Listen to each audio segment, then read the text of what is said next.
Be'ezrat Hashem, Na'aseh v'natzliach. I want to welcome you to another session of Torah Nuggets, Parashat Naso. This week's Torah Nuggets is in honor of Binyamin David ben Simcha, to his Hatzlacha. Be'ezrat Hashem, in this week's Parashat we have Birkat Kohanim. What's so unique about Birkat Kohanim? Why did Aharon merit to be the one that blesses the Jewish people through the hands of a Kadosh Baruch Hu? Very interesting story. Very interesting history to Birkat Kohanim. Birkat Kohanim is first mentioned not in this week's parasha, but rather in Parashat Vayikra. In Parashat Vayikra, we see that the Jewish people, after they brought all the articles in order for the building of the Mishkan, and it was on the 8th day, Bayom HaShemini, it says over there, after the inauguration of the Mishkan, Vayisa Aharon et yadav el ha'am v'yvarchem. We see in Parashat Shemini, it says that Aharon, a Kohen, lifted up his hands and blessed the people. The Pasuk doesn't tell us which blessing. If you go to Rashi, Birchem beBirkat Kohanim. He blessed them the blessing of Kohanim. Yevarechecha, Ya'er, and Isa. It's worth also mentioning this particular beracha, what each section corresponds to. Yevarechecha, we ask that Hashem bless us, Bevanim bechokma u'be'osher, which children with wisdom and with wealth. Veishmerecha, they should protect our banot bina ve'bishmira, that they protect our girls and bestow us with wisdom and overall protection. Ya'er, that Hashem should illuminate His face upon us. Isa, that Hashem should set His face upon us, that we should merit to the Olam Haba, as well as to Shalom, which is the all-encompassing blessing of peace that's in this world. So Aharon Kohen is actually the author of Birkat Kohanim. He was the first one to say the words of Birkat Kohanim. In this week's Parashat Naso, we see that we have the bracha of Birkat Kohanim, but yet it actually itemizes the words, actually lists the words that were said. It says that in Parashat Shemini, Aharon Kohen had some sort of a spark of Ruach HaKodesh in order to bless the Jewish people specifically with these words. Now, when HaKadosh Baruch Hu saw that the blessing was so appropriate, he turned it into a mitzvah and a merit for Aharon, that he was the author of Birkat Kohanim. And not only that, when we say this week's parasha, we see that Aharon Kohen merited to this beracha, and the wording of the beracha is very unique. The reason why Aharon merited to being the author of Birkat Kohanim, and that it was instituted that every time after that, the same text that Aharon authored is the same text that the Kohanim will say forevermore on Birkat Kohanim, because HaKadosh Baruch Hu saw the intense love that Aharon had for the Jewish people when the time that he blessed them, and he also saw that this love came by way of self-sacrifice, Mesirut Nefesh. And here comes an interesting backstory. When Moshe Rabbeinu went up to the heavens to receive the Torah in Har Sinai, he appointed Hur, who was the son of Miriam, and Aharon to be in charge while he's gone for 40 days. When he got delayed and the Jewish people were impatient with him coming down from the mountain, they came down and they approached Hur and Aharon in order to build the Egel. What happened at that moment? Hur immediately refused to take part of it, and they murdered him on the spot. He was the first one to say no to the making of a golden calf. Aharon is standing there with the son of his sister, his nephew, dead on the floor. Moshe Rabbeinu is late from coming down from the heavens. A nation in front of him waiting to build a golden calf. What is he going to do? Should he say no, like Hur, and do the right thing, or does he have another option? Chazal revealed to us that he took into calculation a special law, as it says in a pasuk in Echa. Im yihareg b'mikdash Hashem kohen v'navi. Should there be a reality that in one day in the Jewish nation, both a prophet and a kohen die, meaning Aharon is the kohen, and Hur would be the prophet. Masechet Sanhedrin says, "Lo tihye la'am Yisrael takana le'ol me'ad." There is no coming back from such an act.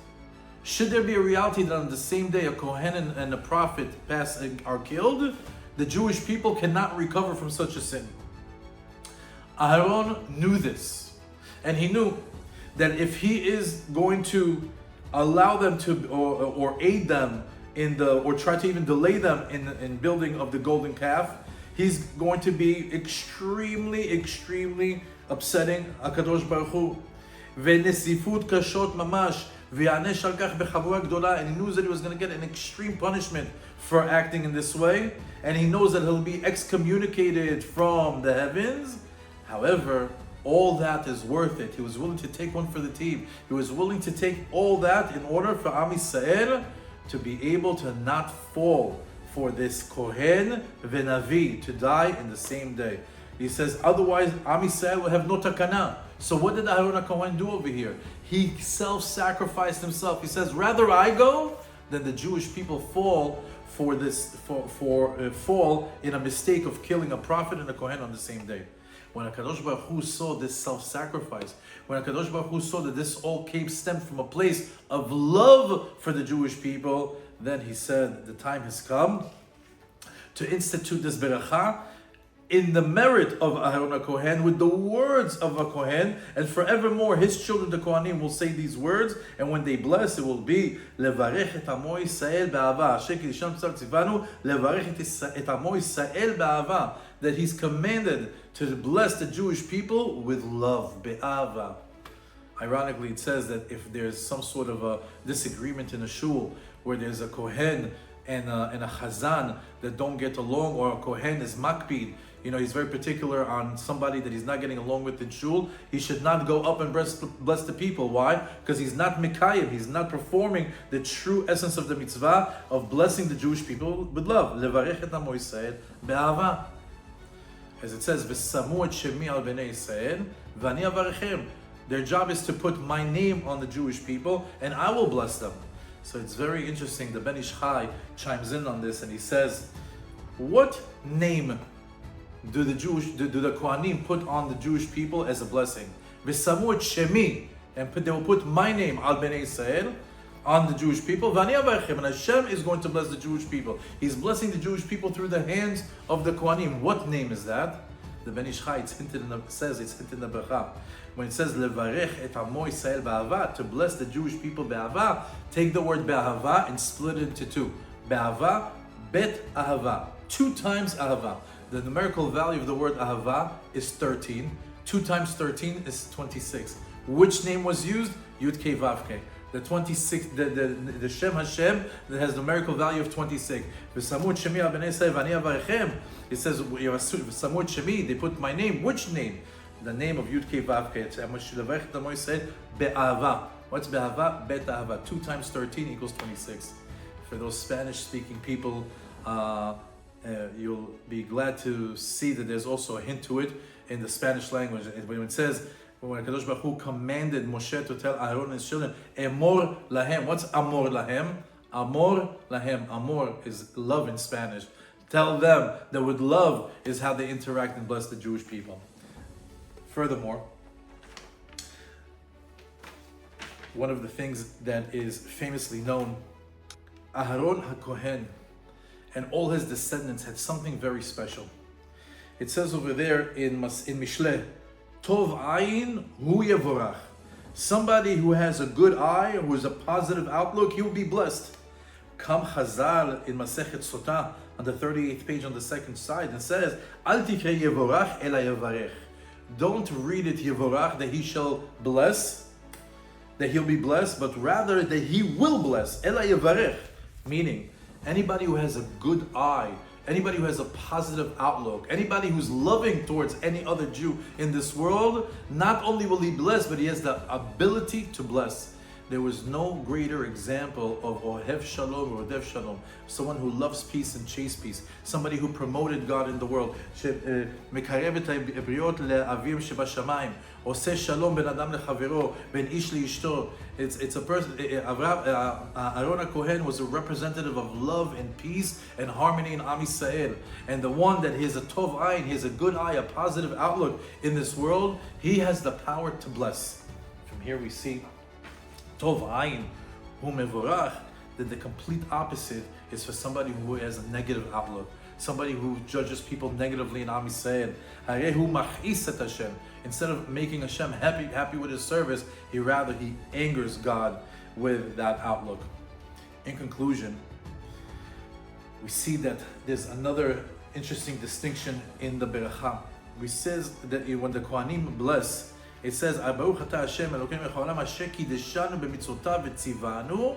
And then it says, which is the typical way that we bless berachot. Asher kideshanu tzivanu al netilat yadayim, for example. Asher kideshanu tzivanu al mitzvat tzitzit, so on and so forth, right?